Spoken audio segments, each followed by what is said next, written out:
shalt know the universe and the gods. And we talked about the idea how as humans we're always trying to figure things out. We want to know how the universe works. We want to know the meaning of life and death and all that kind of stuff. And we talked about how quite often we seek those things outside of ourselves. And then we talked about the idea of how many people really take the time to understand who they are, understand what makes them tick. We talked about the idea of taking all that quest for knowledge, that quest for enlightenment, and directing that internally. If one wishes to know the macrocosm, the universe and their place in it, we have to begin by understanding the microcosm, because as above, so below, we're just a reflection of something on a much greater scale. If we start by fully comprehending ourselves, how we work, what makes us tick, that gives us some profound insights into the universe and our place in it. This is something we discussed last week as well. Whoever does not work on themselves is always a victim of circumstances. They are like an insignificant log tossed on the stormy waters of the ocean. We talked about how really we think we're in control of our lives, but many times a lot of the things that happen to us are merely reactions. We simply react to other people. We simply react to the circumstances of life. Last Friday I was on a drive to Kitchener and I got stuck in a traffic jam. What normally takes me about an hour took me almost 3 hours. It was a major accident with a transport truck, and that reminded me of the idea that, you know, in the end we just simply respond to circumstances outside of our control. I was feeling anger and frustration and all these things coming up in me for an external circumstance. You know, a transport truck went off the road, and here it was eliciting all these responses in me. So that's kind of what we're talking about here, is we like to think we're in control, but in many situations we're only under the illusion of control. We took that a step further last week, and we arrived at the really significant and profound statement of we're not even in control over our own mind. We like to think we are, but if we've ever tried to meditate, if we've ever tried to quiet our mind, we quickly discover how difficult that is to do. We're continually assaulted by an endless stream of thoughts, images, memories that keeps us continually distracted. Consequently, we find ourselves in a perpetual dreamlike state. We find that our consciousness is asleep.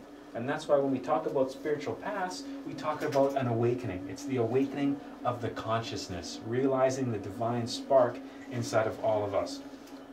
So in the end, although we think we're in control, we're really not. We are born, we have a mission, we have to go from point A to point B, but we find ourselves being regularly blown off course and steered by the waves and the winds. And that's what this quote reminds us of. The path to knowledge in esoteric studies begins by studying ourselves within, and that's basically summarizing some of the things that we talked about last week, that concept of gnostic ipsum, know thyself. If we really want to make any progress spiritually, we have to begin by studying who we are, really what makes us tick. And we talked about this last week too. We can't learn about ourselves by reading books, attending classes, and that kind of stuff. The quest for enlightenment, that's something that has to be experienced directly. The truth, enlightenment, awakening of consciousness, revelation, however you want to describe that, that's not something that's going to arrive because of an external circumstance. It's not just a matter of finding the right book, attending the right lecture, or finding the right website. True change, true spiritual development is going to come from direct observation rather than intellect. Okay, direct first-hand experience. That's why when we talked about gnosis last week, we said, well, is gnosis a religion? And the answer was no. Gnosis is not a religion. Gnosis simply means wisdom. It was the Greek word for wisdom. We then defined what is wisdom. Wisdom is knowledge obtained through experience. And that's a really exciting aspect of walking the Gnostic path, is it's a path of direct experience. To reinforce that, I used the story of Jesus and Buddha. And one of the stories that I told, remember, was they were both asked by their disciples, Master, tell us what is the truth. You show us the way to the light, kind of thing. And Jesus responded by turning and walking away, and Buddha remained silent. Both stories remind us that this is something that can't be told. This is something that can't be read. This is something that can't be shown. The awakening of consciousness, the revelation, is something that has to be experienced directly. If we want to learn about ourselves, we have to use observation rather than the intellect. And that's kind of a difficult thing for this culture because we've been trained to basically worship the intellect. Every form of education, be it public school, university, or that kind of stuff, strengthens the intellect and forgets about the other aspects of our psychology. Through our life, we develop the intellect. To call someone an intellectual is almost a compliment. But there's a whole spiritual side of ourselves that rarely gets nurtured, that rarely gets developed, and we're going to explore that today as well. True comprehension comes through direct experience. Okay, so for an example, and I think I used the same one last week, for astral projection, you guys could sit here for hours listening to me talk about astral projection, describing astral projection experiences, but all that is absolutely meaningless until you experience it for yourself. So the way we approach things in Gnosis is we give you the techniques with the idea being that you can experience these things directly for yourself. So rather than have a class about astral projection where I stand here and wax philosophical about all these different astral experiences I've had and their meanings, instead we spend the time talking about techniques, tools, and practices that allow you to develop the faculty for yourself. This is one of the most important statements you could make about Gnosis. True comprehension comes through direct experience. And that was something that really resonated with me because I'd spent all kinds of money on books and lectures and attended different schools and tried to amass all this knowledge, but during the whole time I was amassing that knowledge, I was simply feeding my intellect. I wasn't actually doing anything. I wasn't sitting down and trying to meditate. I wasn't trying practices for astral projection. I just kept hoping I'd find the right book or attend the right lecture where suddenly everything would make sense. It wasn't until I started doing the techniques for myself, thank you very much, and actually started having experiences that I was then able to really learn and progress and develop spiritually. As we begin to observe ourselves, we will uncover a hidden side of ourselves. And this is something that happens through the process of self-observation, which we'll be examining today as well.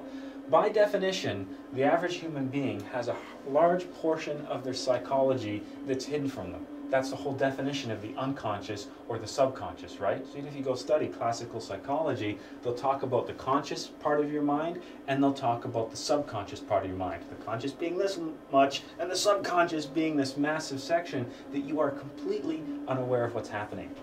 Unfortunately for us, the subconscious contains a lot of the source of the impulses, drives, emotions, thoughts, feelings, reactions, and that kind of stuff that we have. That's why if we ever go to see a psychologist or a psychiatrist, they do things like ask us questions about our dreams. They show us things like ink blots, an attempt to uncover aspects of our subconscious mind. We'll talk about techniques today and over the course of the next couple of weeks that allow us to start delving into our own subconscious. When we start observing ourselves, when we start becoming, and here's the key word, conscious of our own thoughts, actions, reactions, and that kind of stuff, we uncover that there's a whole hidden side of ourselves that we're completely unaware of.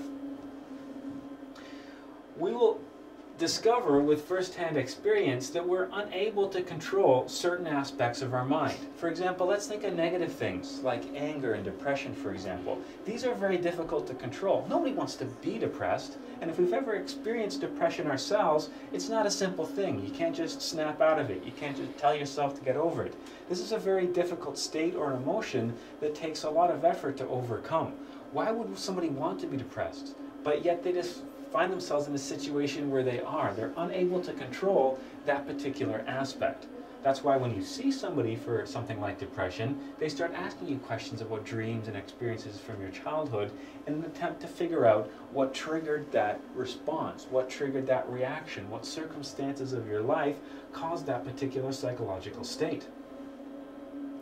Emotions such as anger, lust, envy, they all seem to operate with a mind of their own. How many times have we lost our temper, as an example, and found ourselves having to apologize, having to say things like, I'm sorry, I don't know what came over me, I don't know what I was thinking, I didn't really mean it. The next question is, well, if you didn't really mean it, where did it come from?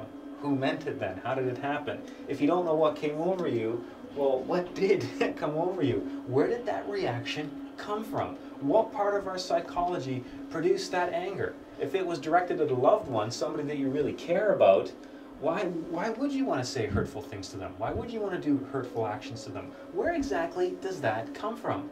We have all kinds of things like that happening throughout our lives, exhibiting themselves on a day-to-day basis, but we never really stop to question where and why. What is anger exactly? Why did I exhibit that emotion? Where did it come from? What triggered it? And what kind of effects did it have on my surroundings, the people around me? These are questions that we don't ask, but these are questions that we're going to start to ask when we begin by studying ourselves. There's so many things we accept and take for granted about ourselves. And that's the strange thing about being human. We're so critical about everyone else around us. We judge and criticize everyone else around us, but very rarely do we judge and criticize ourselves. One of the most important aspects to develop spiritually is take all that effort that you would direct for judging and criticizing other people and direct that internally. Rather than questioning somebody else, what's their problem? Why are they angry? What are they overreacting like that for? Why are they losing their temper?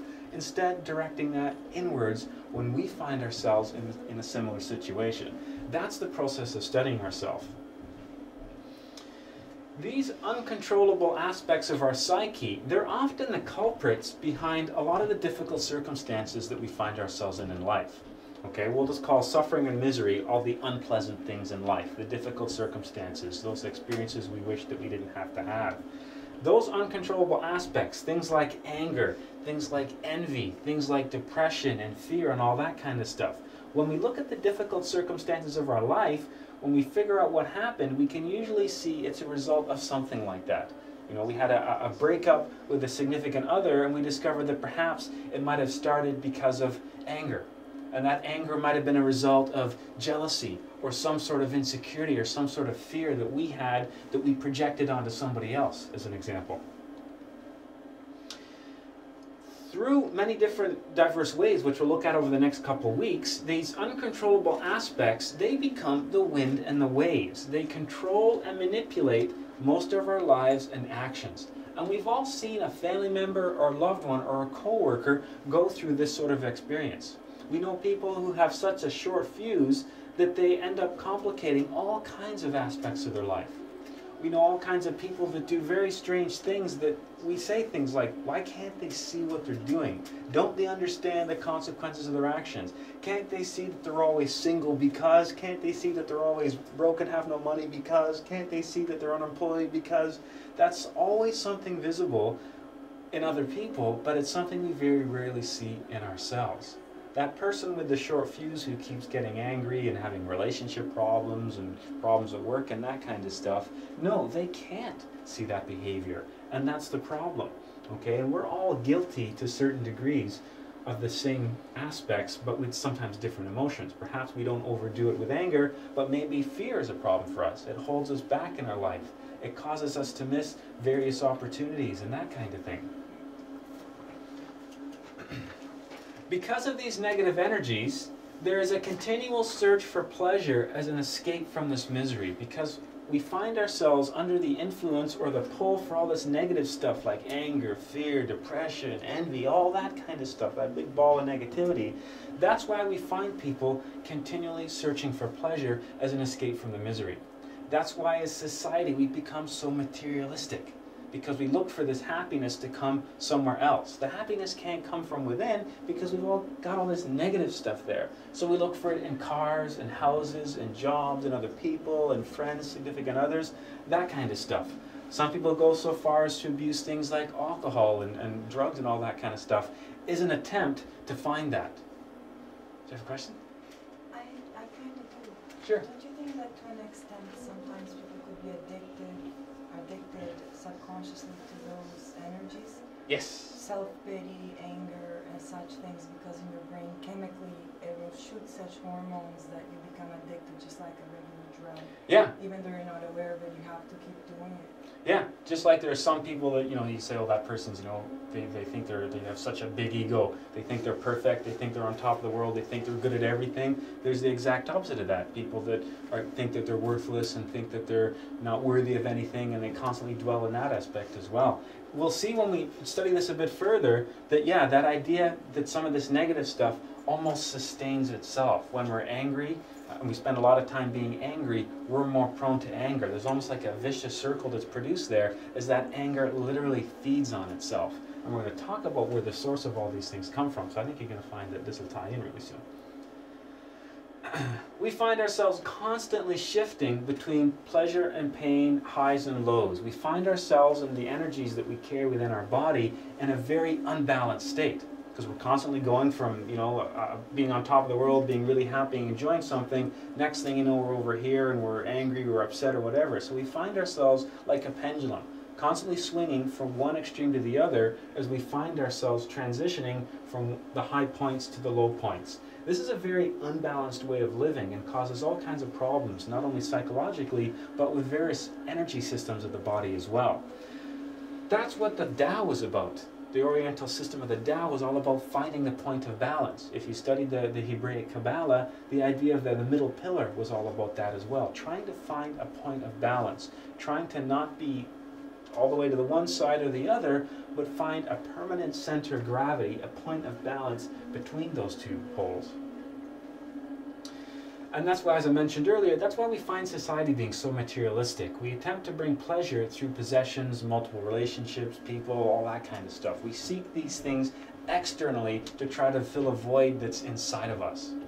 That's why the whole concept of noscite ipsum, know thyself, that's why that's so important. Because if we can clean up the stuff inside, then we can allow that happiness to come from within.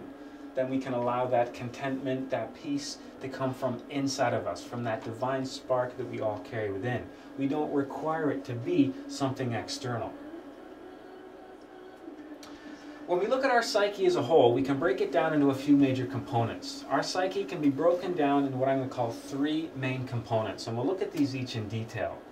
The first one is the essence, the second one is the ego, and the third one is the personality. So you can take your average human being and you can split down their psyche into three parts: the essence, the ego, and the personality. And we'll talk about these in detail. So everybody sitting in this room right now can be broken down into these three parts: the ego, the essence, and the personality. So us, the average person walking on the street, they can be broken down into these three areas. Okay, so you can take your psyche, split it into three chunks. The first one we'll talk about is the essence. Now, interestingly enough, the essence is the consciousness. Okay? You could also call that the immortal seed of the divine within us. You could call it the consciousness, you could call it your higher self, you could call it your unrealized potential, you could call it your soul, if that's what you want to. Those are all words that really mean the same thing. We talked a little bit about this last week. Okay? We're all just a small drop pulled from a large, greater ocean. That drop of water that we carry within, that came from that great ocean which was the source of all things, that's the essence. Okay? That's the consciousness, the divine spark, the soul, for lack of a better term, which is how the Christians would refer to this. Okay? The immortal seed of the divine we all carry within us. Inside every single human being is a part of something much greater. Okay? You could call it the life force that we carry within us. It doesn't matter, it all really means the same thing. It's all just semantics, all words that mean the same thing. The interesting aspect of our consciousness is it represents our unrealized potential. Okay? It represents our higher self. It represents our divine self.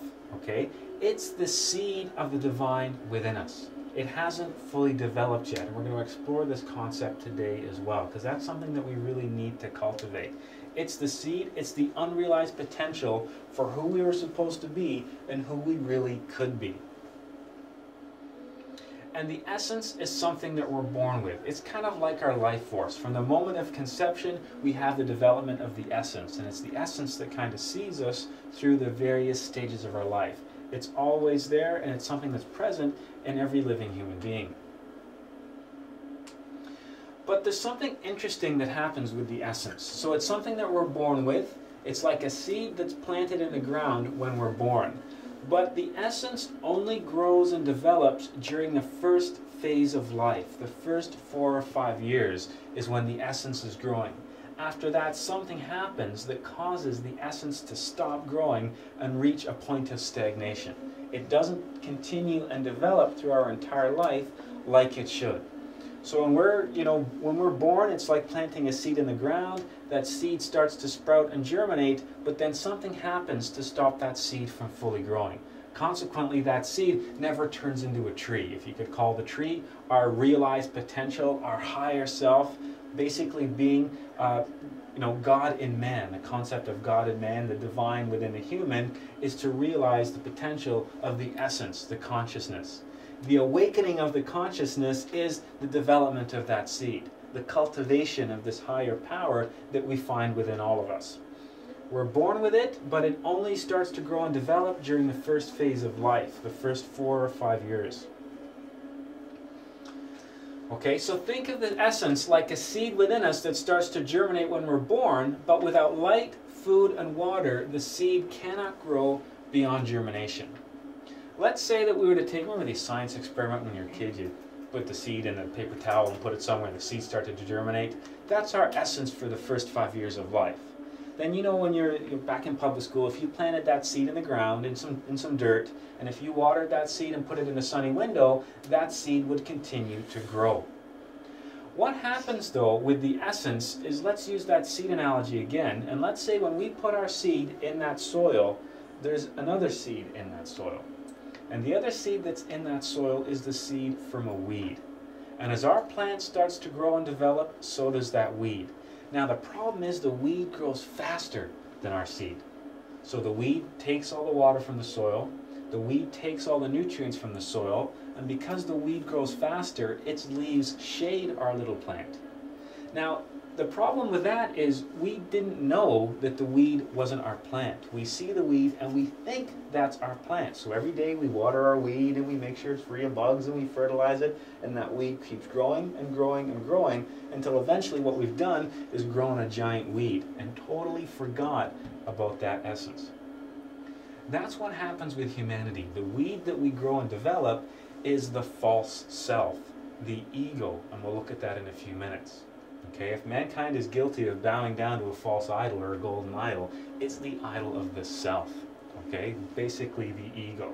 So the essence is our unrealized potential. It's the divine spark we all carry within. It's like a seed planted in the ground, but that seed was planted with a parasitic weed.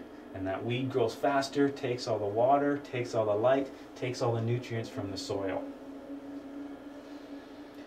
But if we give it the right conditions, it will grow and transform us. If we realize at one point, wait a second, this plant, that's not my plant, that's a weed. If we pulled that weed out of the soil and then went back to tending to our seed, it would continue to grow and develop. The growth and development of the essence representing the growth and development of the soul, leading to a spiritual transformation, leading to an awakening of the consciousness, leading to the incarnation of our higher self, our divine self, realizing our potential. Yes? Wouldn't you say that weed is necessary though? As if like if you don't see the dark side, you won't really recognize the light side? Potentially, yeah. It's a part of being in this physical planet. Like you can't, it's always going to be there, so to speak. So it's necessary in the sense that this is something that every human being has to face. It's something that we all have to go through. If you turn on the light during the day in a bright place, would the light really matter if you didn't know the dark or darkness? Kind of. Yeah, that's an interesting argument. Yeah, you could say that. You know, as if one depends upon the other in order for you to grow. They both definitely have to exist. Yeah, one can't exist without the other. They both have to exist. The interesting point in being human is we kind of straddle. We've got one foot in the light, one foot in the darkness. And it's up to us to decide which way we get to go.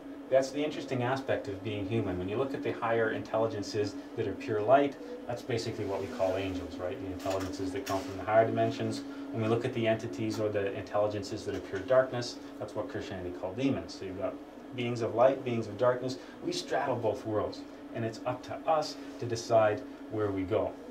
Okay, that's the problem with being human. We have free will. We can feed the weed, or we can feed the essence. The problem with being human is it's not always apparent which one is which. And unfortunately for many people in humanity, they have identified with the weed and they've forgotten about this side of themselves. And that's why self-observation is such an important technique, and we're going to look at that today. It's the ability to identify this aspect of ourselves. It's the ability to look at a thought or an action or an impulse and say, where's this coming from? Is this coming from my higher self, the essence? Am I about to feed and water that divine side of myself? Or is this a darker impulse? Is this coming from the other side? Am I about to feed and water that parasitic weed? That's what we're going to look at. Through the growth of the essence, we achieve inner self-realization of the being. Okay? Through developing that divine spark, that's why we called it the seed. It's the divine seed we find within. We can literally develop and grow that essence and achieve a different state of being. Achieve a state of self-realization. Achieve a state of awakened consciousness. Okay? That's something every single human being is capable of doing.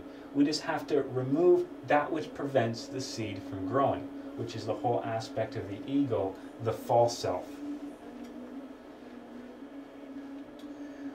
We have to work on our psychology to remove that which prevents the essence from growing, and that's the aspect of the ego, and we'll look at that in a minute. Now, the key word here is we have to work on our psychology. This isn't going to happen automatically.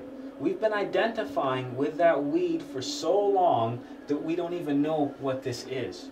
We're so far disconnected from that divine spark, from that voice, that we forget that it's even there. And I think I used this analogy last week. Imagine yourself in a crowded room. And in this crowded room, in the corner, is a small child.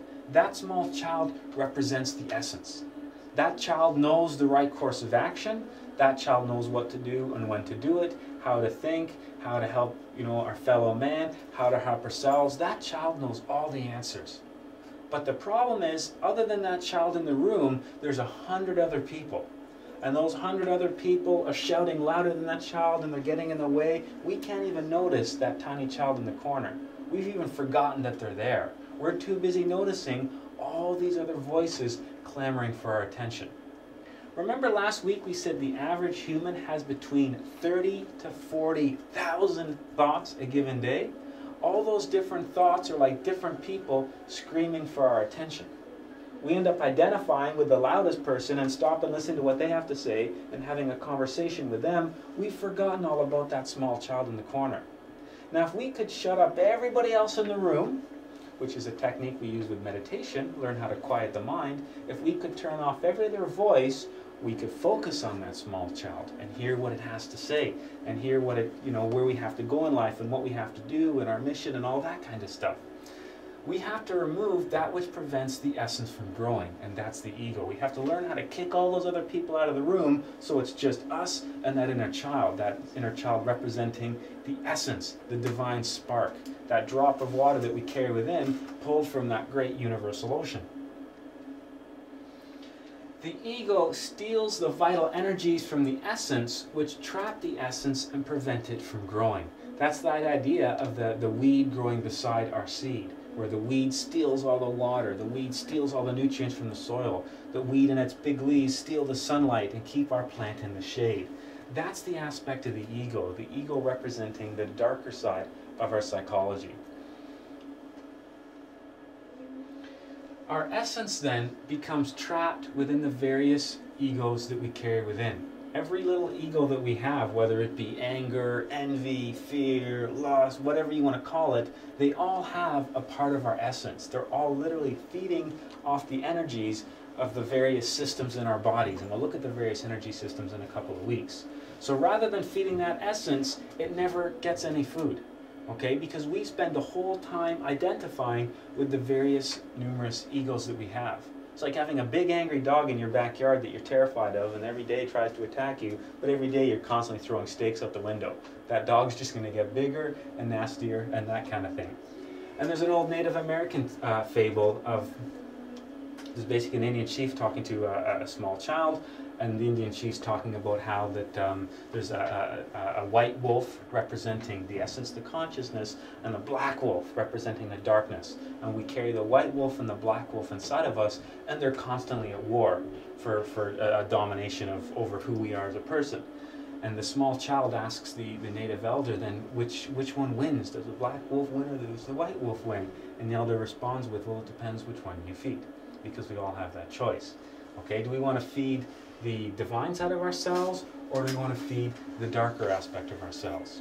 Every time we identify with anger and we surrender to that anger, then we're feeding and sustaining it. Every time we identify with fear, every time we feel that impulse, then identify it, then we're feeding that fear. And we're causing this vicious cycle where these things just keep growing and growing.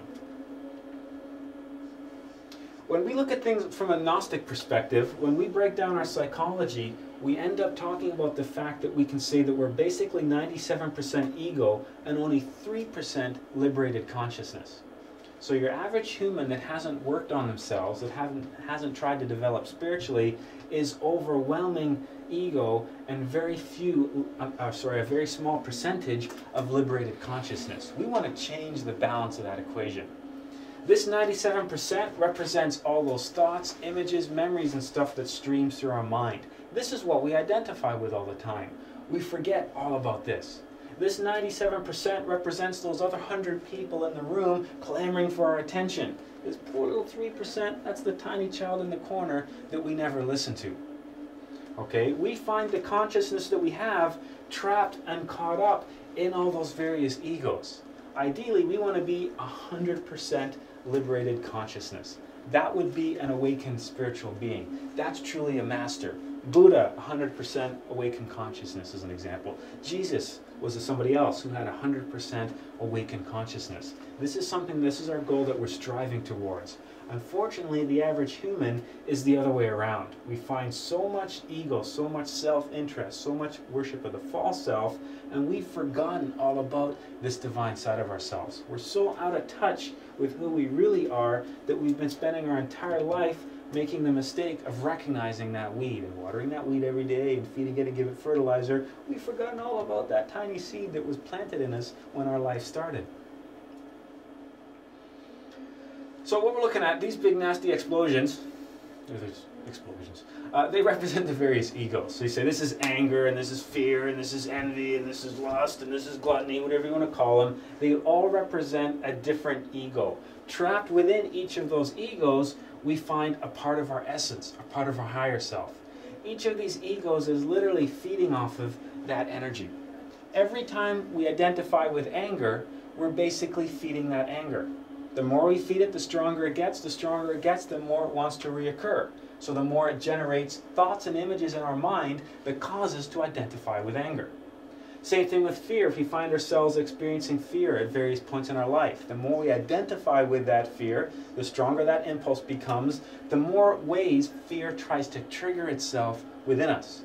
The more we will be sitting somewhere and having thoughts that generate fear, or images generate fear, or memories that generate fear. That's fear's attempt to say, I want you to pay attention to me. Because when you pay attention to me, I'm able to literally feed off of that attention. I'm literally able to sustain myself. The whole goal to the awakening of consciousness is to simply eliminate each of these egos. Because as we eliminate an ego, we free up that essence. Every time we eliminate an ego from our aspect of our personality, every time we eliminate anger, we free up a collection of our essence, which then allows our spiritual side to grow stronger. So the idea of our essence being trapped within the ego, that's a principle that was illustrated in a children's story. That's the story of Aladdin and the lamp. Okay, this is actually a couple thousand years old. This tale goes back a long time. It's just popularized by Walt Disney. Now what we have here is an individual, a regular man. That represents Aladdin. Aladdin is just your standard human being. Aladdin has this brass lamp, this brass vessel. That vessel that he's carrying represents the ego. Trapped within that vessel was something very magical, this genie. And when he was able to rub this lamp and allow this genie to escape, this genie was able to transform his life and make him happy and bring him all these things and grant him wishes. This simple children's story is an analogy for the whole concept of the ego and the essence. Interestingly enough, in a lot of older esoteric schools, the idea of cleansing the personality or eliminating those psychological defects we refer to as egos, they called that process whitening of the brass or polishing of the brass, suggesting that we should be golden and shiny representing the divine spark, the higher self, but we find ourselves all tarnished and dirty, and it's necessary to polish ourselves. Well, isn't it interesting that Aladdin finds this lamp, and how does he free the genie? By polishing it. The idea being that the polishing of the psychology, the elimination of the tarnish and the rust and the dirt allows the magical being to come forth, that being which can transform our lives. Yes. It's like the metaphor from the alchemy. Yeah. Letting go. Yeah, exactly. That's that. We'll get into that like way down the road, but that's exactly what that is. Alchemy transformed the lead into gold. We find ourselves in the state of lead and being able to transform ourselves into gold. It's the exact same thing. Exact same thing. That's like way ahead. That's like, yeah. But definitely on the right track. Good observation. That was really good. Awakening the consciousness then. What does it mean to awaken consciousness? Everybody talks about how they want the awakening of the consciousness. They can't wait to awaken and develop spiritually. But really, what does that mean? What does it mean to awaken? The awakening of the consciousness is simply eliminating the ego. Okay? Ripping that weed out of the soil. Cleansing the psychology, for lack of a better term. Turning the lead into gold, if we talk alchemical. It's fearing the essence, allowing the essence to grow. Okay? It's no longer identifying with that negative aspect of our personality, but instead identifying with the divine spark within us. Choosing to not identify with fear and depression and anger and lust and envy and gluttony and all that kind of stuff, but identifying with who we really are. Kicking all those noisy people out of the room and focusing on that small child in the corner, listening to what they have to say, allowing them to guide and direct the course of our life. Not using fear to guide and direct what we do, not using anger to guide and direct what we do, but taking hold of that ship's wheel and steering it in the right direction. No longer being a victim of circumstance. No longer allowing the wind and the waves to determine the true course of our life. And whoops. That's something that's only going to happen through conscious work. That's something that's not going to come unless we work on ourselves. The awakening of the consciousness isn't going to happen spontaneously someday. It's not like one day we're going to wake up and discover that, wow, I'm totally an awakened spiritual being. That was awesome. Must have been a really good night. Okay? That's something that we have to do to develop ourselves. That's something that comes through a slow process of working directly on our psychology. Okay? It's not an overnight thing. It's something that arises through conscious work. And that's why we talk about the whole concept of gnosis being wisdom and wisdom being knowledge through experience. That knowledge comes as we grow and develop that essence. Can we experience the truth, the awakening of the consciousness in this state right now? No, because of the ego. As we eliminate the egos are the ties that hold us back. The egos are like the anchors, the ball and chain that stop us from being able to go where we need to go. The second we free those weights, cut those chains, then we find ourselves being able to ascend to different levels, picking up all kinds of knowledge and experience along the way. Once the essence is free, that's when we experience states like inner beauty, perfect happiness, true love, that kind of stuff. Okay, so all these things are within the grasp of any human being. We just have to remove that which prevents them from existing. Okay, perfect happiness, that's not something we have to, strive to get. What we do have to work on is eliminating the ego, and then we find ourselves arriving at that destination. Okay, we try to, everybody wants, I want to experience true love and perfect happiness and inner peace and all this kind of stuff. But we're trying to reach it, but we don't realize we're being chained down. We don't realize we can't reach that because we're tied down. Instead, if we turn around and cut the chains, we discover that this was easy. It was right in front of us the entire time. The obstacle that prevents us from realizing that is something that we carry within, something that's inherent to our own psychology. That's why we spend a lot of time in Gnosis talking about the ego and working towards the elimination of the ego. Freeing that genie within inside us. Because once that genie is free, then it can literally grant us wishes. And if the wishes are perfect happiness and all that kind of stuff, that's what we end up getting. But that's an active process. That's not going to happen because we read a few books. That's not going to happen because we attended a lecture or went to a website or bought something or spent a bunch of money on something. That's only going to happen through conscious work.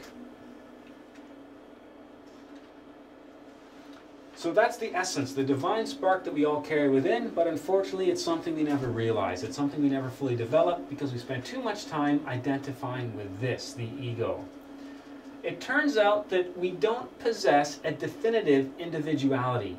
We're a whole mess. We're a psychological multiplicity, a sum of various I's. Okay, so it's not that we have one ego, it's that we have tons of egos in our body. We rarely find ourselves as a single individual. We firmly believe we're a single individual, but we're actually a multiplicity.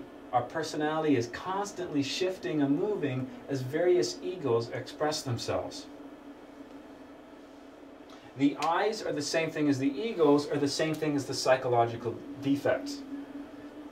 In Tibet, they refer to this as the doctrine of the many I's. The idea being that every single human being carries a whole bunch of different egos inside themselves. The personality is basically defined as whatever ego is exhibiting themselves at a particular time. Within each of us exists many different people, and this is a really strange thing to think about, but we've all experienced this. We've all done something and looked back on it embarrassed or ashamed or think, I don't know why I did that. That was really silly. That was really stupid. It could be, you know, getting angry and lashing out at somebody, or it could just be doing something very silly. You know, it's something very irresponsible, looking back on it the next day going, oh, why did I do that? What was I thinking? Well, the problem is, the you at the time that you did the silly thing is not the same you that looks back on it and goes, I don't know why I did that. I don't know what I was thinking. The fact was, it was a different aspect of your psychology that was exhibiting itself. When we identify with anger, we get angry, and we act based on that anger, which means maybe we lash out, or we say hurtful things, or we, you know, throw dishes, or punch holes in walls, or whatever it is we do. When that anger is gone, it's replaced by a different ego that's now embarrassed, that's now ashamed at what it's done. Proof of this kind of concept, if you're having a hard time thinking about it, indecision. You ever change your mind? What does it mean to change your mind? Well, when you do something, there's a different ego that wants to do something different. Okay? Falling out of love, you know, one day we've all done this, right? One day, at some point in time, you were like madly in love with somebody. This was the person, this is it. And if you're fortunate, maybe you've done that your entire life. But for the overwhelming majority of humanity, the person they swore love to today is not the person they'll swear love to some people next week, next month, next year, next 5 years, or whatever. Every time we change our mind, that's one ego replacing itself with another. How many times have you wanted a snack and you go, oh, I'm hungry. I'm going to get up and go to the fridge, open the fridge door, you're like, oh, there you go, chocolate cake, that's what I'm going to eat. And then something else comes in your mind and says, well, I don't know, I could really go for a bag of chips right now. Okay, maybe not the cake, maybe it's the chips.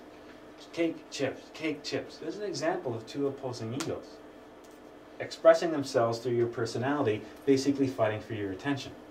Okay? We've all done stuff like this before. The concept of being hypocritical is another concept of the ego. When we say, oh, I would never do that, and then the next thing we know, we find ourselves doing just that.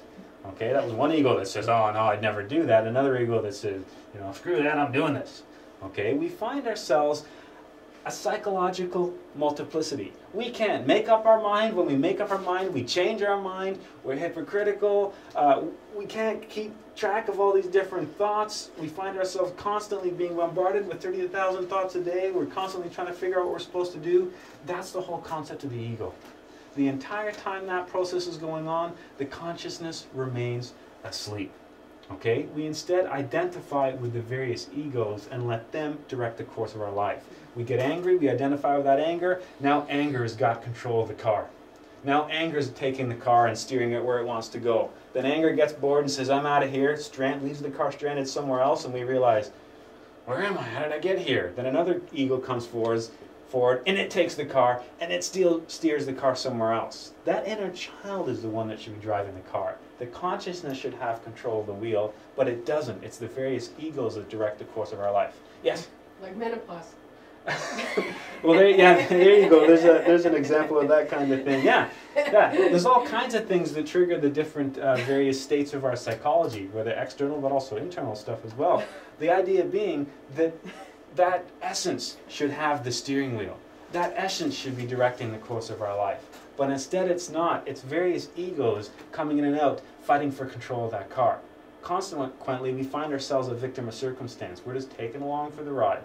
The ego of anger takes the steering wheel. It directs us where it wants to go. Says we find ourselves saying what it wants to say, doing what it wants to do, whether it be directing hurtful words or lashing out at someone or smashing something.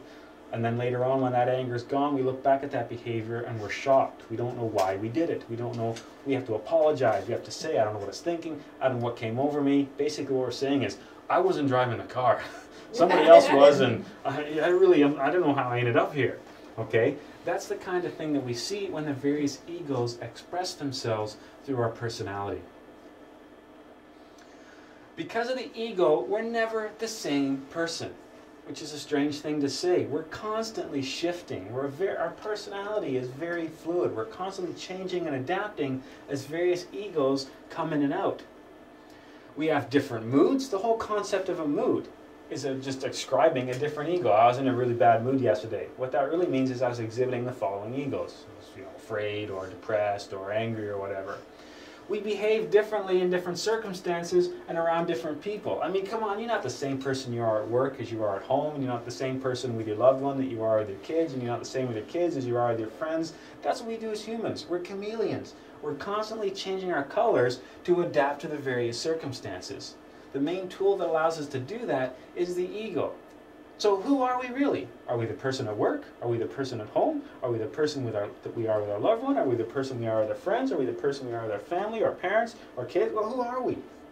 And that's the question, is we're actually none of those things. We're something else. And that's the concept of developing the higher self, the awakening of the consciousness. Because we find ourselves constantly changing. That was the whole idea. Remember the story of the Bible about building the house on the sand versus building the house on the rock? Building the house on the sand represented trying to develop the spirituality, or spiritual aspect of ourselves, while we carry the ego. The ego is the sand. It's not a permanent foundation. It easily moves and slips and gives way, leaving us with no real foundation. While we carry the ego, we don't have a permanent center of gravity. We don't have a foundation on which to stand, because it's unstable and it's constantly moving. When we eliminate the ego, that was the analogy of building the house upon the rock. That was representing our personality. When the house is built upon the rock doesn't move. The rock doesn't give way. The rock is a really stable place from which to stand and develop and grow. The rock representing the consciousness, the essence, the sand representing the ego.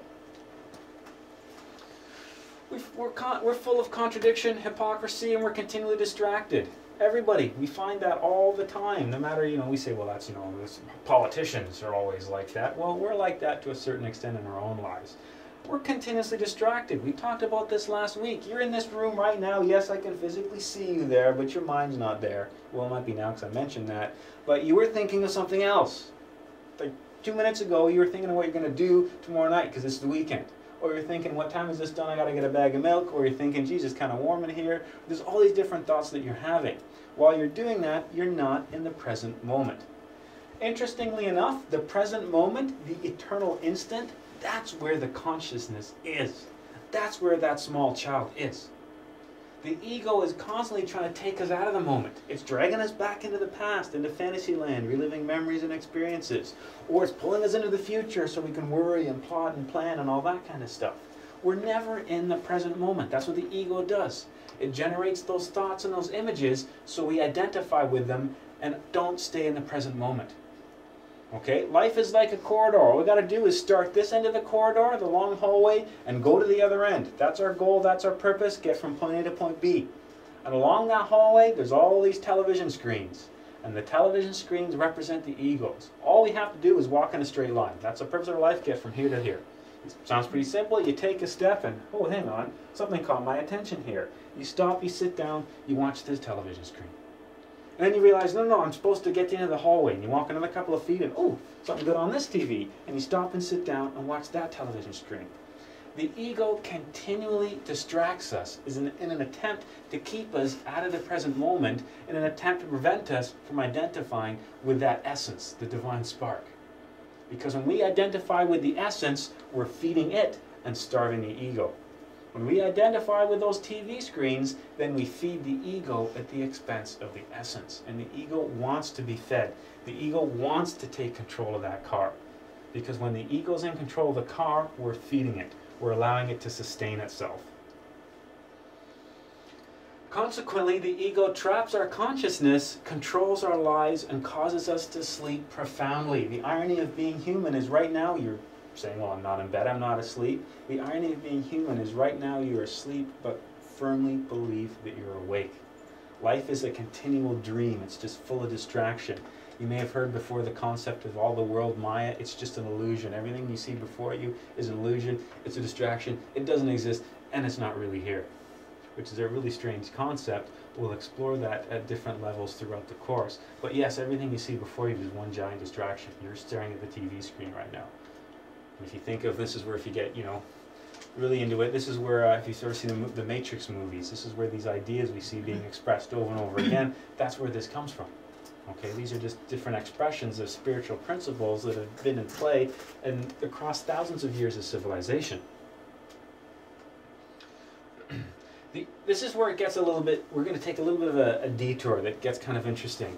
The egos reside in the fifth dimension. Now we talked a little bit about this last week, and we'll explore the concept of multiple dimensions a bit later on, but there's not just the 3 dimensions you see before you. Now the concept of multiple dimensions is kind of something that people find a little kind of different. Think, how could there be multiple dimensions? Right now, you sitting in that chair, you're already a multidimensional being. You're already encompassing the first 3 dimensions, length, width, and height. And not only that, you're encompassing the fourth dimension as well, because while you sit there taking up length, width, and height, the 4th dimension of time streams through. Okay? It doesn't stop at 4 dimensions. There's different dimensions that exist above that. The 5th dimension is the dimension that exists right after time. Okay?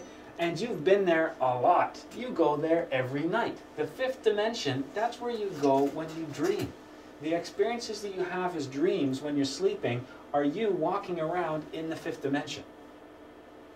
We'll look at this a bit later on. People that have deceased, that have passed on, can be found in the 5th dimension. Okay, the egos themselves, that's where they come from. The egos reside in the 5th dimension. Each one we have to think of, and this gets a little bit strange and kind of alarming, we have to think of each one like a separate entity. Okay, we're like a marionette, a puppet on strings, and the puppet master sits above making us dance. The puppet master is the egos from the 5th dimension controlling us down here in the first 3 dimensions.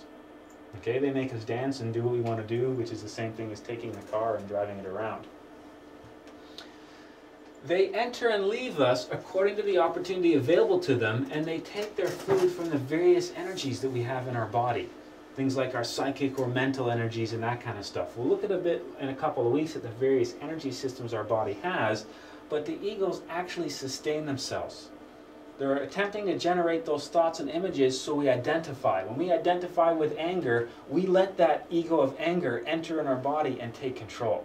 Okay, it's like they're waving us down on the side of the road. We stop, open the door, and let them get in the car.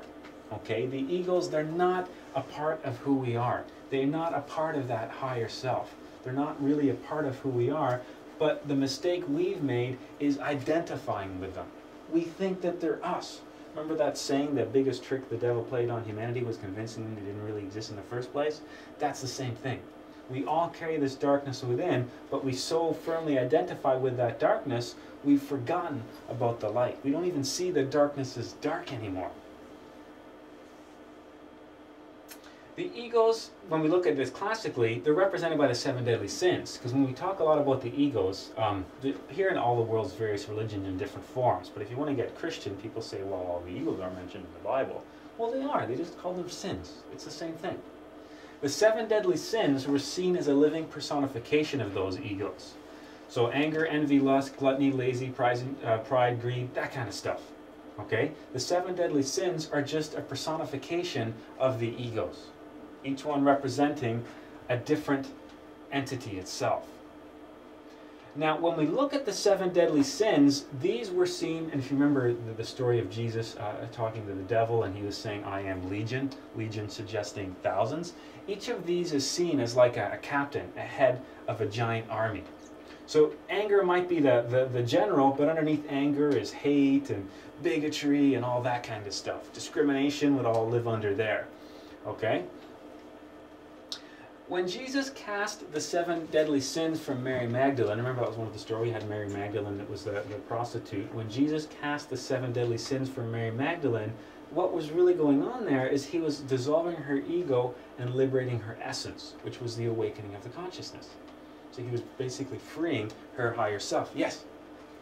Are you saying that the egos are like demons or separate entities? You could kind of think they're not demons per se. We'll explore that like a lot farther on, but they're a negative aspect of the psychology. They're not like a demon per se, because a demon becomes something else. But as if your vibration is low, you're attracting that to you. Yeah, you can think of it as, lower vibrations, for sure. It's not like when people talk about angels and demons, it's not, just like the essence isn't really an angel, it's something much beyond that. Mm-hmm. The ego isn't really a demon either.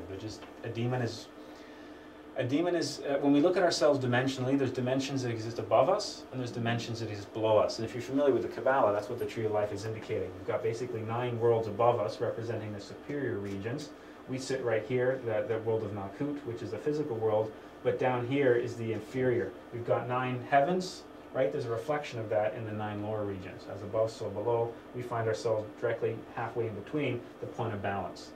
The ancient people, they looked up into those higher dimensions and they saw all the, the love and the happiness and that kind of stuff, and they went, oh, that's awesome, that's paradise, that's where I want to be.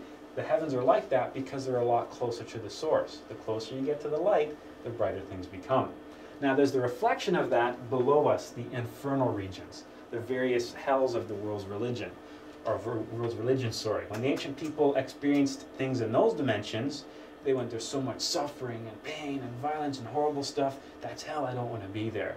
The intelligences that reside in the higher dimensions, the beings, the entities that live there, that's what became the various angels and devas and gods and goddesses of the world's religions.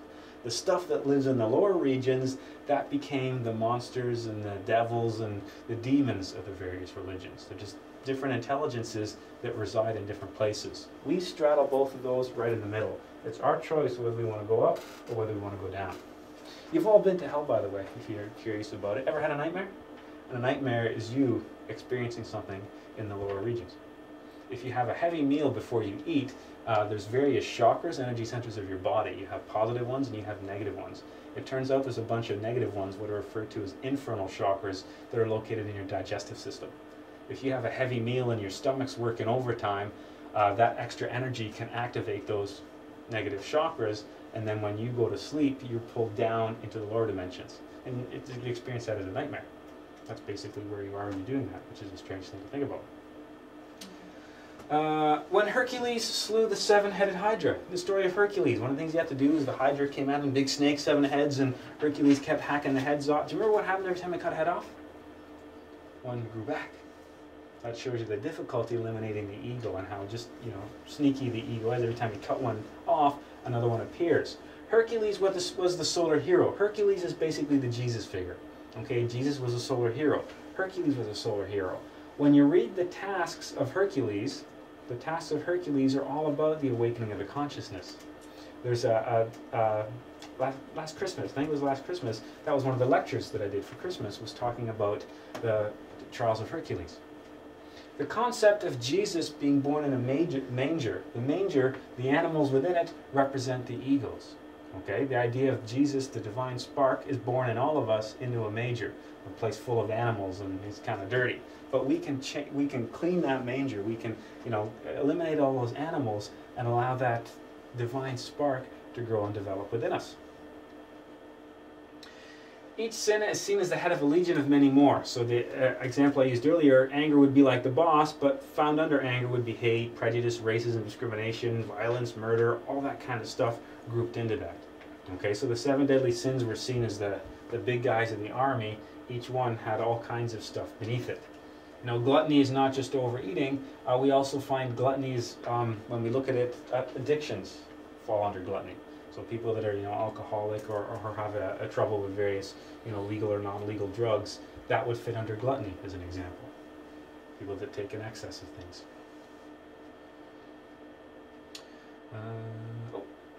When we find, one of the issues that we see when we examine the ego is each ego fights for supremacy and wants to be in control. That's why we find our personality such a dynamic and shifting thing.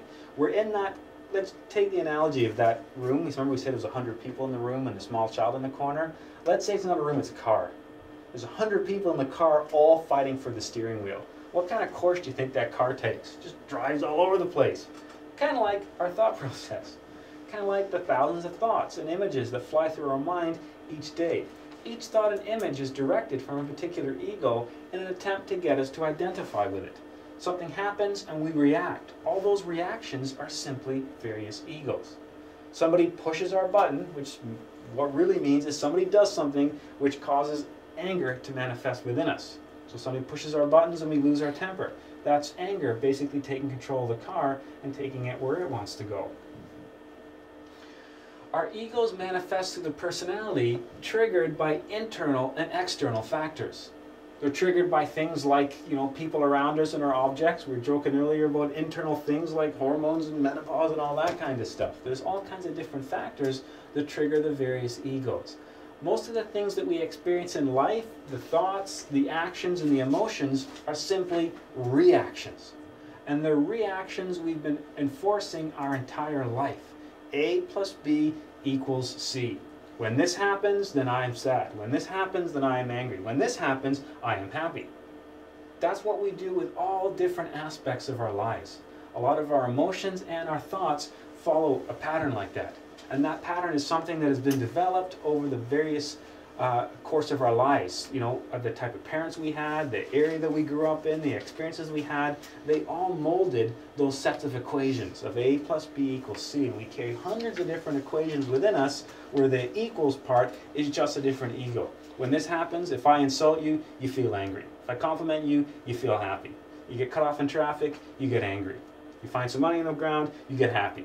Okay, that's what our emotions are. For many cases, it's just simply a reaction to a circumstance. A circumstance could be a person saying or doing something, or it could be something like, an inanimate object, a traffic jam, as an example. Traffic jam, I am late, therefore I am angry. That's the equation. When I was in that traffic jam Friday, I was able to experience that. Like, wait a second, I'm getting short-tempered, I'm getting angry, I'm getting frustrated. Why? Because it's a traffic jam. Because that's the way I've reacted my entire life. Because that's the way that I'm programmed through previous experiences and behavior and education and upbringing in society. That's the way I'm supposed to react. We change our mind because one ego is replaced by another. We react in situations and then regret what we have done when one ego is replaced by another one. For example, imagine quitting your job because of anger, getting into a fight and doing the whole, take this job and shove it, and you're feeling, happy, and I finally, told that person where to go, and I finally stood up for myself, and then you're going home, and then it hits, how am I going to pay the rent? Oh, that was a really good job, and it had a lot of benefits. What did I do that? I can't believe I did that. Same thing with reacting in anger and breaking up with someone. Fine, this relationship's over, I don't want to see you anymore.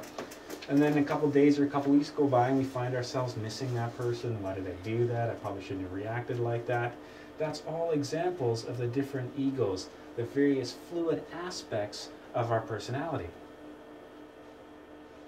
We fall in love with someone and then the relationship dissolves, or we find situations of infidelity because the egos change. The ego that swears love for someone today is not the same ego that might be there next month, next year, or a couple of years from now.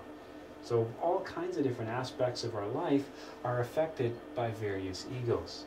Okay, the course of our life, imagine that car just flying all over the place, different egos fighting for the steering wheel. The whole time there's that divine spark, the one that should be driving the car, can't even get near the steering wheel, can't even take us in the right direction. Eliminating the ego, that was the mystical death. That was the meaning to die within ourselves. And that's what the resurrection myth was all about. When Jesus died and was reborn, what died? It was the ego, the false personality. What was born? The divine within inside of him. That's why after his resurrection, where did he go? He ascended. He went up to heaven.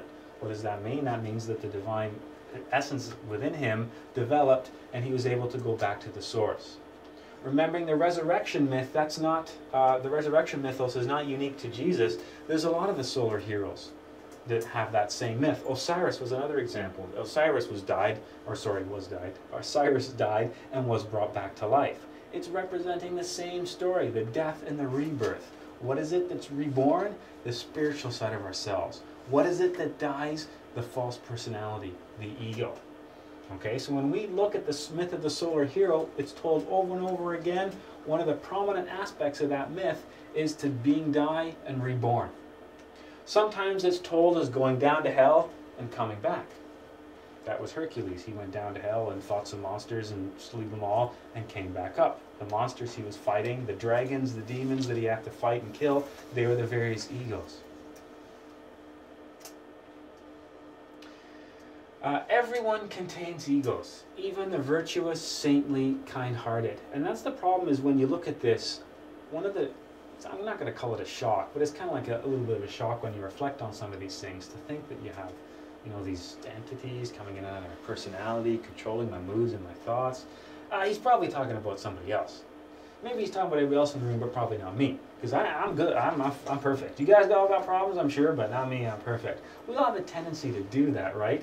You ever heard this, under the right circumstances, hidden dark egos appear. Ever heard the expression, the road to hell is paved with good intentions? That's why. Okay? And this is a kind of a not so pleasant example, but look at the state that the church is in, with priests doing things with children. You know, you look at, you can't, obviously a priest, someone devoted themselves to God and religion, how could you get any more virtuous, saintly, and kind-hearted? But some of those people, you give them the right circumstances, you uncover that there's a dark aspect of everybody. Okay, everybody has the ability to carry all kinds of darkness within themselves. Sometimes you don't even know it's there until it's given the opportunity to manifest itself. And that's one of the difficult things of being human, and that's one of the difficult aspects of examining our own psychology. That's why, remember, we talked a little bit about this last week, to really develop spiritually, we have to be prepared to hold up that mirror and really look at the reflection that comes back. And not a lot of people want to do that. A lot of people just want to keep believing that they're perfect and that they're, you know, great, wonderful, beautiful people. That's the worship of the self. That's the golden idol that we all worship. When Moses came down, came down from Mount Sinai and saw the people worshiping the golden idol was the idol of the self. We put ourselves up on a pedestal, and that's what we worship every day. You know, we excuse behaviors in ourselves that we don't tolerate for a second from other people. Okay, we spend so much time criticizing and judging and studying other people, and then we never direct that at ourselves. We never really get to know who we really are. And that's where the technique of self-observation comes in. Self-observation is all about holding up that mirror and really studying what's there. We have to struggle against the ego. That was the battle. We always see the solar hero fighting the monster, the dragon, the demon. Even Jesus was tempted by the devil himself, who said, all this before you could be yours if you just, you know, say that you'll follow me. That was an example of the light versus the darkness. That's the battle that we find raging in all corners of the universe. And that's the fight that we have to engage within ourselves. It is unnecessary for us to continue to live this way.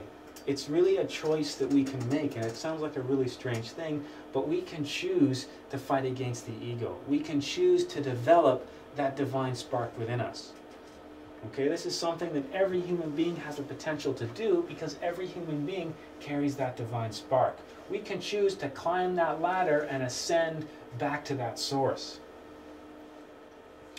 Observation is the first step in comprehension and elimination. We think of this as a three-step process. Observe it, understand it, eliminate it. The first step we're going to deal with for the next few weeks is just learning to observe it. Okay? If we have a problem with anger and we want to eliminate anger, if we find, okay, I have a short fuse and I really need to work on that, the first step is observe that anger. What triggers it?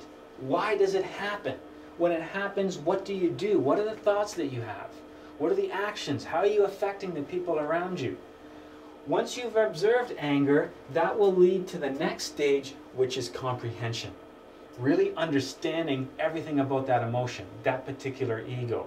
Once you fully understand the ego, how it works, what causes it, where it comes from, the different formulas that allow it to happen, once you understand anger is just A plus B, once you understand that equation, then the third stage is eliminate it, permanently removing it from your psychology. Okay, so observation, comprehension, and elimination. That's why the Greeks said, "Nosce te ipsum." Know thyself, because if you don't know what's going on in there, then you don't understand anything about yourself. If you don't understand anything, then you're not going to be able to improve it. That's why above all the temples, the first thing you saw was know thyself. And that's what self-observation is. It's a technique that we use, and we'll be talking about this over the course of the next few weeks, to really get to learn who we are.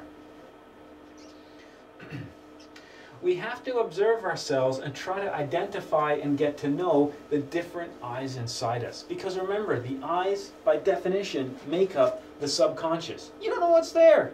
That's why they call it a subconscious. It's like, just like the moon has a dark side that we never see, your psychology has a dark side that you never see. Okay, we need to take the light of consciousness and illuminate that dark side. We have to shine a light into all the dark corners and see what's there. Imagine a big dark cave with a small candle. That small candle represents the consciousness, and it only illuminates a very tiny area. And because of that, there's all kinds of stuff that can hide in the darkness. We want to develop that consciousness. We want to turn that candle into a huge spotlight that shines a light everywhere, leaving nowhere for the darkness to hide. We have to discover what eyes control us the most. So what particular egos do we find ourselves under the influence of most? Remembering that we can always see that in other people, but we can't necessarily see it in ourselves. So we can look at somebody else who has a short temper and is always causing problems with their anger, but there's a good chance that person doesn't know they have a problem with anger. Just like if we know somebody that has a problem with alcohol and is causing all kinds of problems in their life and the lives of people around them with alcohol, they're usually not aware of that. They're in denial and they don't want to acknowledge the fact that they have a problem with that. Okay? We have to ask ourselves, what particular eyes control us the most? What egos do we find ourselves under the influence of? What eyes appear regularly? What triggers and causes those egos, and what problems do they cause us? How do they steer and direct the course of our life? Okay, so when you look back over a particular day, what emotions were there? What thoughts were there? What triggered them? Where did they come from? What was the result of those thoughts or those emotions? The way to think of this is we have to be alert like a sentry in a time of war. A sentry is the guard, and he's on lookout, and he's waiting for the enemy to appear. That's what we have to be like. We have to be waiting for the manifestation of a particular emotion or a particular thought. So if we say, okay, I really want to get to know anger, or get to know envy, or get to know whatever it is. If I say, okay, I really want to get to know anger, I'm going to try to be conscious of the different manifestations of anger that occur during the day. I'm going to be prepared and waiting for anger to happen. And let's say I work with somebody who's really annoying and they drive me crazy. And the second I hear their voice coming around the corner, I'm like, wait a minute. There's anger. I felt that. Okay, I know what this is caused by, but now why am I reacting in anger? What is this anger trying to do? Is this anger trying to make me say something to this person, or put them down, or gossip about them, or what's the result of that anger? We have to observe ourselves in action from instant to instant, moment to moment. That's the goal, okay? That's a state of continuous consciousness. That's going to take some practice, to be constantly aware of our thoughts, our actions, and that kind of thing. That's something that we're going to develop over time. Right now, we just have to look at what eyes cause the most problems in our lives, and those are the ones that we're going to start to self-observe. The social interaction of life is the perfect mirror in which we're able to discover ourselves. That's why one of the key components of Gnosis is not about hiding in a cave and living by ourselves and that kind of stuff. That's why Gnosis says we have to accept and embrace life. Every situation, every circumstance we find ourselves in is an opportunity to perfect ourselves. Everything that happens to us in our life is an opportunity to observe, comprehend, and eliminate an ego.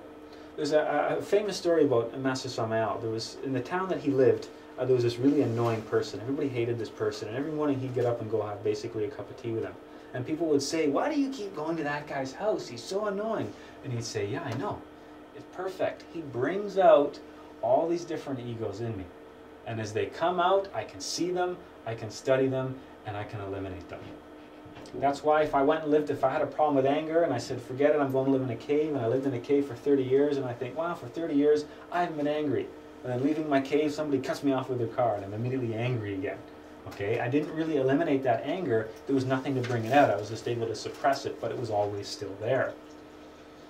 In social interaction, those hidden defects come out spontaneously, and if we're in a state of alertness, if we're paying attention to our psychology, we can see them. So our friend comes over in a new car, If we're paying attention, we can, oh, oh, wait a sec, that's jealousy I'm feeling right now. Well, why should I feel like this? This is my friend, I'm supposed to be happy for them. They've done something good, like why am I feeling this? You know, and that annoying person at work, or that friend or a family member that drives us crazy. If we're paying attention, when we feel those impulses, we can catch them. And we can study them, and we can get to learn about them. A question. Yes? So one who has overcome, let's say, anger, for example, need not attract into their life circumstances that would cause it to arise. Yeah, in basically. essence, right? Yeah. So we attract into our life experience circumstances that elicit the ego that we're trying to overcome. Is that correct? Not that you would go out and seek them. So I'm not saying if like I want to eliminate anger, I'm going to go start some fights. Because that's obviously, that's like a negative aspect. But once we've eliminated that aspect, then it doesn't exist. It tends not to pop up in our life anymore. Yes. Yeah, and all the different situations and circumstances that revolve around that don't exist either. Absolutely. Okay. We have to become conscious of our own thoughts, feelings, and the effects that other people produce in us. And that seems such a counterintuitive thing to say. Of course I'm always aware of my own thoughts and feelings. Well, really? Because if we were all aware of our own thoughts and feelings, we'd never be angry, we'd never be depressed, we'd never be sad, we'd never say anything we didn't do, we'd never change our mind. But the fact is we still do anyway. We have to start looking at it a different way. We have to start observing those things. And that leads us to the last thing we'll talk about briefly, and that's the personality. The personality is interesting because the personality lives in its own time and doesn't reincarnate. What we're going to look at in a couple of classes is the essence is immortal. It comes back again and again and again. We've all had this, maybe come as a shock to you or maybe not. You've had many lifetimes before. This isn't your only lifetime. You've had a bunch of them. And we'll look at techniques later on that we can use to get memories of past lives, to have experiences where we directly remember being in other times with other people and that kind of stuff. The personality, though, is unique. The essence comes back again and again. It's like that life force is recycled. The ego comes back again and again. Because the ego and the essence, they come from above the fourth dimension. The fourth dimension is time. Once things reside outside of time, they're no longer bound by time. Okay? The personality we have right now lives in its own time and doesn't come back. The personality is a product of the time that it's in. After death, the personality goes to the grave. When people see ghosts, they're usually seeing the personality of the deceased, the energy that made up the personality of the deceased. That's why when you see ghosts, they're often wearing the same clothes or doing the same things or in the same locations that people were habituated to in their lives. What you're seeing is actually the personality. The personality slowly decays over a long process. Now, interestingly enough, the personality itself, it's formed during the first 7 years of life. So who you are today, right now, the personality was formed during the first 7 years of life. The personality is the armor that you build in response to your external environment. Yes? So, you don't agree that it's like throughout different lives, your personality, like you learn and you change and you evolve? It's the essence that's doing that and not the personality? Yeah, the essence is... You make a is... mistake and you keep learning and changing as a person. It's the essence that's growing and developing. It's not the personality. So the essence is creating different personalities there. The personality is the car. The essence or the egos can be the driver. A personality represents a given balance of egos versus essences. Okay, that's like the personality is like the shell. It's like the clothes that you put on, and those clothes would change depending on the mood that you're in. Okay, but what's inside the clothes always stays the same. That's the essence. An idea through successive lifetime, that essence is supposed to be growing and developing and ascending, climbing higher and higher on that ladder until it reaches the source. But unfortunately, and we'll look at this much later on, for many people, that isn't an upwards process. It's just a circle they get stuck in. That essence doesn't grow and develop. They keep going and doing the same mistakes over and over and over again because they carry the same egos. So the essence would be like where holds your Akashic files or like your lives. And then as you learn or you don't learn, it'll build your next personality? More or less, yeah. Okay. Yeah, when people remember their past life, that's a component of the essence you're dealing with. That's the divine spark that you're working with. That's where all those memories are stored. The personality is a temporary thing. And this is something you can kind of experience for yourself. Everything like the type of family you had, the upbringing, where you were, the experiences, where you went to school, these unique experiences that occurred during childhood, they mold the personality. And you can think of your own childhood experiences that made who you are. Various things that happened to you. That's why if you go to see a psychologist or a psychiatrist, they'll say, tell me about your childhood. Because they know that some of the problems and obstacles and blockages that you have right now probably started back then. Because they're aspects of your personality. And yes? so all those are consequences of are karmic.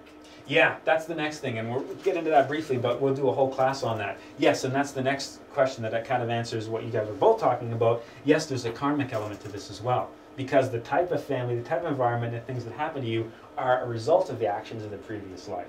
So yes, these things all are karmic, and we'll look at that when we look at the whole concept of return and recurrence, which is basically examining the various laws of reincarnation, and that's really bound and intimately related with the concept of karma and dharma. We're going to get into that within a couple of weeks. That's kind of a fascinating thing to look at as well. And we see this, when somebody does something horrible, with a criminal, it's always like, oh, well, his parents beat him, or something bad happened to him, and there is a certain element of truth to that. We are not born with a personality. It's something that's created in response to our environment. So every life that we live, we have a different personality. Okay? But we always carry that same animating principle, that same divine spark, and until we eliminate them, we're always connected to the same egos. So consequently, from lifetime to lifetime, we can find ourselves making the same mistakes over and over again. Instead of climbing that ladder up to the source, we find ourselves just stuck in a loop at the bottom, just spinning or treading water, never actually going anywhere.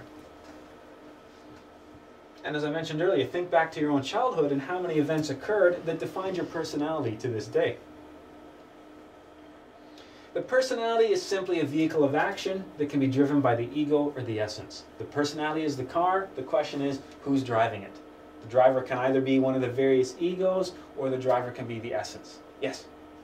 Say in a past life I was, let's pretend, a very, very angry person, and I killed a bunch of people. And then in another life I was a very angry person and hurt a bunch of people. Yeah. And then in this life I'm a very angry person and I keep killing people. Yeah. Wouldn't that be kind of a trait of my personality that goes along and doesn't Well, die? the way karma works though, and we'll look at this a bit later on, if in a past life you're a very angry person that killed a bunch of people, odds are in this life you'd be a victim of that.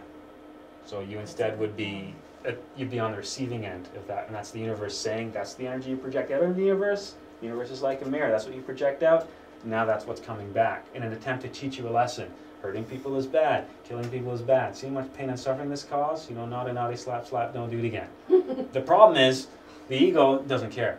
It keeps doing it over and over again. And But that's... repetition in personality throughout lives. Sorry? But repetition, like having similar personalities, that wouldn't really happen, I guess. There might be some, because in the end the personality is a vehicle of action. The personality is basically inside, because, and we'll see this when we look at return and recurrence, the law of return and recurrence, because oftentimes we're bound to the same egos, what you're describing there is basically true as well. That our personality is going to be quite similar. If we have a problem with anger because we spent all that time feeding the ego of anger, that's going to be a really big ego, and every time we come back, that ego's right there with us. So anger would be a part of our personality. But if, doing bad things, karma often steps in and makes us be on the receiving end of that, an attempt to correct that behavior, in an attempt to allow us to observe that ego and to understand it. That's why everything that happens to us in life, especially the bad things, is an opportunity to grow and develop spiritually. Okay? We should never, and that's we'll look at this, when we get all talking about aspects of, reaping what we sow and that kind of stuff. We should never protest against the things that happen to us because it's just a reflection of stuff we've put out into the universe. Instead, we should use it as an opportunity to study what that's related to. What part of that do I carry within myself? How could I have caused this before? And how can I observe it, comprehend it, and then work towards eliminating it? Because, as we'll see later on, to eliminate the ego is to eliminate the karma that's attached to it as well. Yes? Not to get into like dreams and all that, but lately I've been having a lot of dreams healing, and I think it's because of the past, like my past. It could be. And then I'm so related into the military and all that. Could that be what it's like the karma and all that too, or Possibly. like my past life? Yeah, possibly. Who knows? A lot of aspects of our dreams as well can be from past lives. I don't know, because lately it's been like elements and like I've been healing family members. It's pretty intense. Yeah, who knows? You could have been. And then like lately too, it's like between my dreams, it's like healing. Then the next dream's like military, and then back to healing, the military, and then back to healing. Yeah, who knows? But that's one of the things of working with self-observation is analyzing that. And we'll see later on, a couple classes ahead as well, that self-observation is not just stuff you do during the day when you're awake, but it's your dreams as well. Looking into your dreams to ask that exact question: what does this mean? The healing thing. How is it? Am I seeing reflections of this during the day? And trying to sort through all that stuff. In regular humanity, the personality is driven by the many egos who are all fighting for control of the car. The personality is the car. Who's the driver? You're either going to have the egos or the essence driving that particular car. The personality is just a puppet that's controlled by the various ego. The personality is the puppet, just the marionette. The puppet masters are the egos, the ones controlling the strings. We want to reach up, cut the strings off, so we can be a legit. And it's an interesting story too. The story of Pinocchio is fascinating because it's all about this. It's an old tale that goes back a while, and Pinocchio wanted to be a real boy representing the higher self, the awakening of the essence. He was a puppet on strings. We'll examine the Pinocchio in a couple of weeks because it's fascinating. There's all kinds of alchemical symbolism and stuff in there. The sum of all egos forms the personality. So all the different clothes that you put on represent all your different egos. That forms the sum total of your personality. As a result, the personality is fluid and has many different depths as we take off various clothes and put new ones on. Just like we change our clothes every day and appear to be different on the outside, psychologically we change our clothes regularly as well, the clothes representing the different egos. So you have some homework. Try to examine the mistakes and difficult experiences of your past. I don't mean relive them and relive the same emotions and difficult experiences, but just try to understand the things that happened and try to identify the egos that caused them. Now, it might not be the ego in you that caused it. It might be the ego in somebody else. Let's say at one point you were a victim of violence. Well, I'm not saying what did I do to cause this violence, but what ego was responsible for that situation? It might be anger in somebody else. Okay, well, is that anger, is that situation developed any anger within you, as an example? So just to give it a little bit of thought, just to try to, think a little bit about this and confirm some of these things for yourself. Because remember, the whole aspect of gnosis is you don't have to believe any of this stuff. The idea being with gnosis is you'll think about it, you'll arrive at your own conclusions. So you need to experience the ego directly in yourself, and then go, okay, I know what the ego is. Not because I said, but because you experienced it. You experienced the anger or the fear at some point during the next couple of weeks and going, hey, there's something in me that where's this coming from? Why am I reacting like this? If you have a fear of spiders as an example, or snakes or something like that, why? They're not going to hurt you. Why would you react with that response? What purpose does that response serve? Any more questions?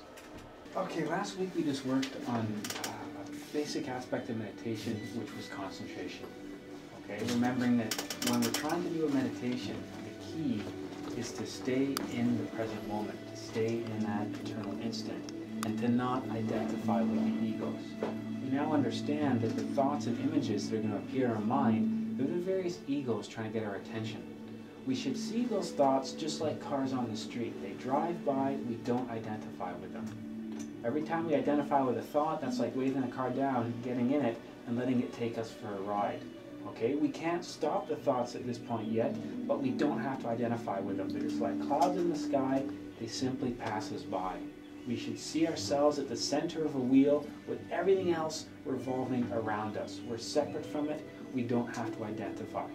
Okay? But it's kind of like a tug of war. We know at some point we're going to identify. And we're going to get caught away with a thought or a memory or thinking about the weekend or something. That's okay. Just bring your attention right back to the present moment. It's like a constant tug of war between the past, the present, and the future while we're trying to stay in the present.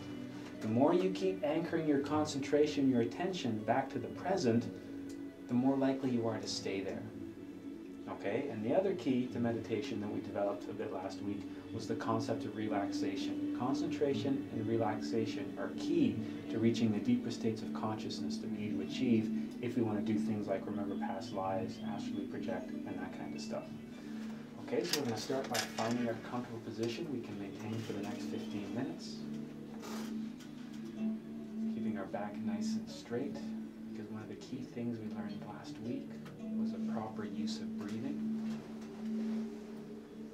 So we're going to start by working with the complete breath, which we learned last week, a slow, deep inhalation through the nose until our lungs are completely full. We could squeeze another drop of air in, and then a slow, gentle exhalation, also through the nose, until our lungs are completely empty, pushing our diaphragm all the way in to eliminate all the air. For the next few minutes, we're going to direct our attention, our concentration to our breathing as we practice the complete breath.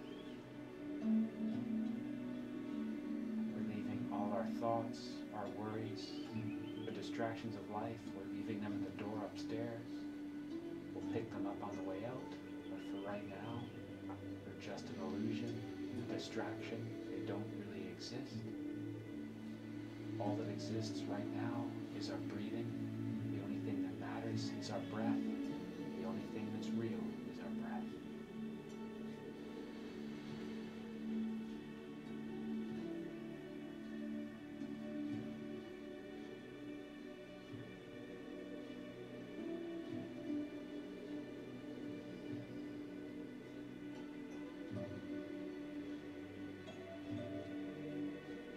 Fighting to stay in the present moment, the eternal instant, not identifying with the thoughts and images on the screen of our mind, the simple products of the ego.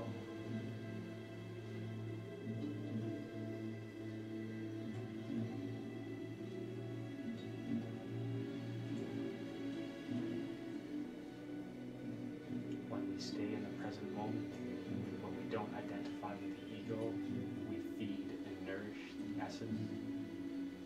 It's like a workout or exercise for our consciousness. The more we do it, the more it can develop and grow.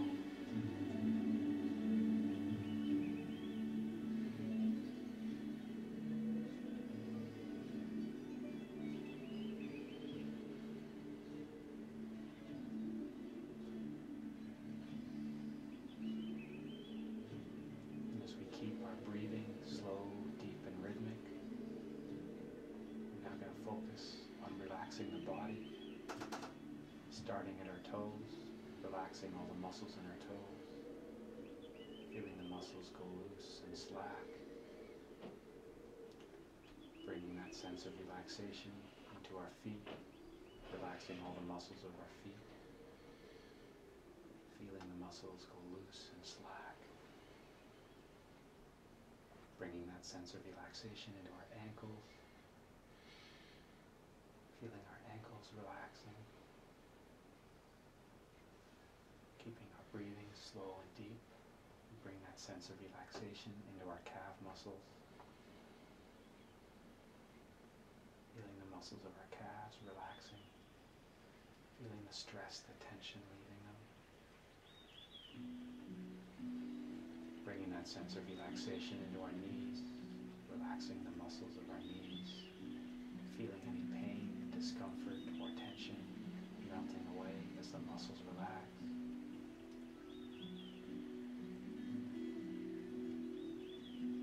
Bringing that sense of relaxation into our thighs, relaxing our thigh muscles. Feel them going loose and slack as the tension and stress leaves them. Don't imagine, don't visualize, but actually feel the muscles relaxing. Now that our legs are completely relaxed, we can bring that sense of relaxation up into our hips. Feeling the muscles of our hips relax.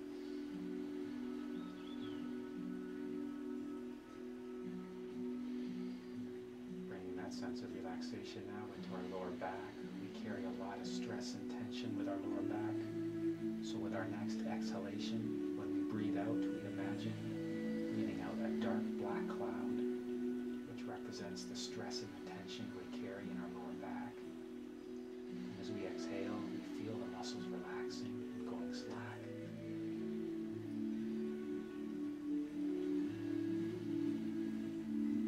We can now bring that sense of relaxation around to the muscles of our stomach and abdomen. Feeling those muscles relax and go slack. Feeling the stress and tension leaving them.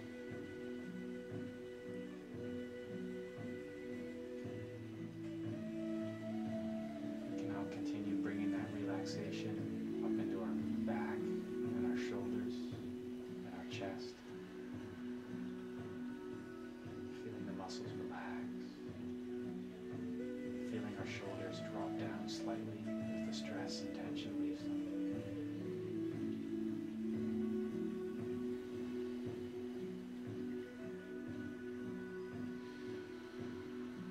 Bringing that sense of relaxation down into our arms, feeling the muscles of our biceps and triceps relax.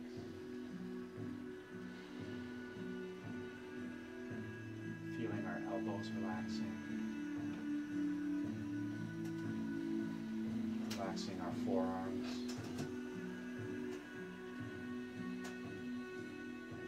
our wrists, our hands, and finally our fingers, feeling our entire arms completely relaxed.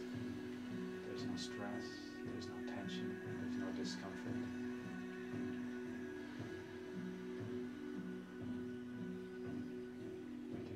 Sense of relaxation up into our neck, relaxing the muscles of our neck,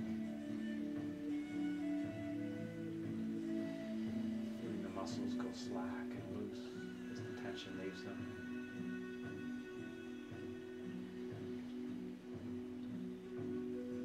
Relaxing our jaw muscles, feeling our jaw drop down slightly as the stress and the tension leaves.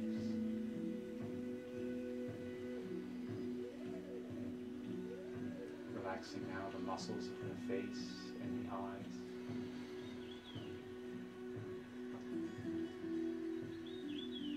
Bringing that sense of relaxation to our forehead. And finally, all the way to the top of our head. Our entire body is completely relaxed.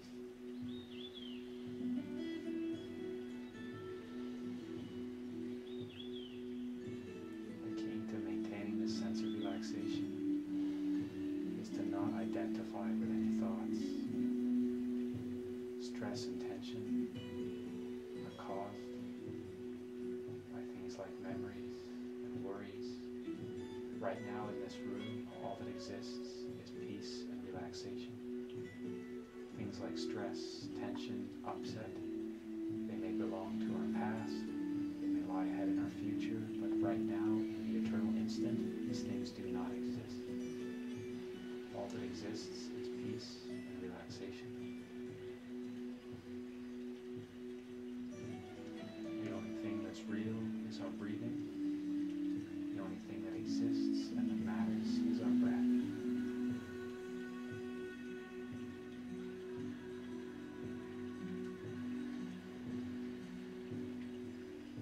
I'm going to spend the next few minutes trying to concentrate solely on our breathing without being distracted. Trying not to move, fidget, or shift position, but to hold this state of relaxation and concentration on our breathing. If we find ourselves identifying with another thought, that's okay. Just bring our attention right back to our breathing.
Sometimes if we're able to concentrate solely on our breathing and not identify with the ego, we can receive a message, a symbol, or an image from our higher self.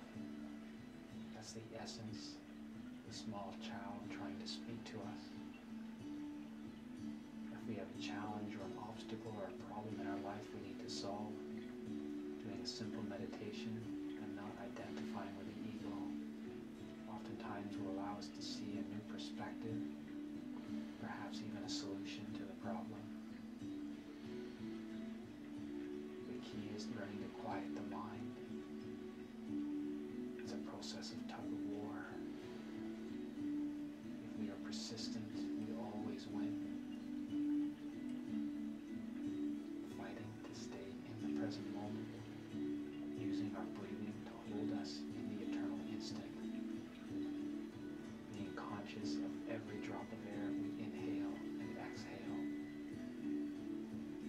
Normally throughout the day, breathing is an entirely unconscious action. We're completely reversing that right now. Breathing consciously with awareness.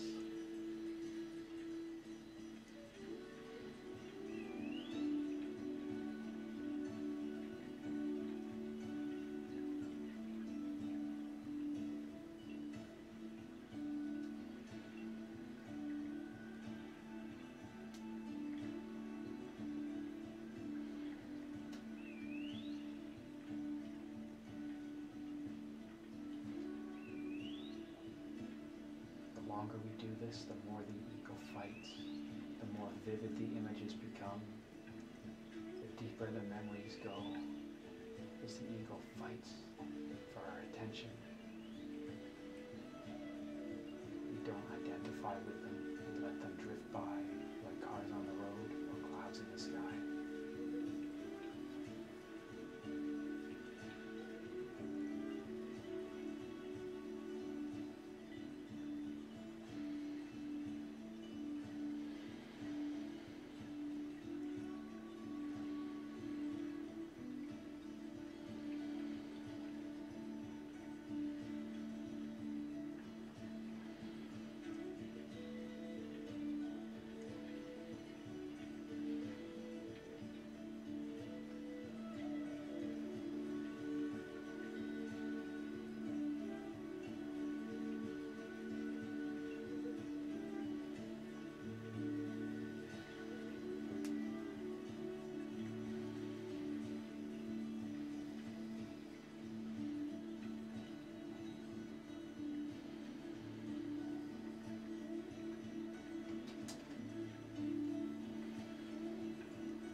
Now direct our attention back to our physical body, becoming aware of the room that we're in, the people around us. Open our eyes and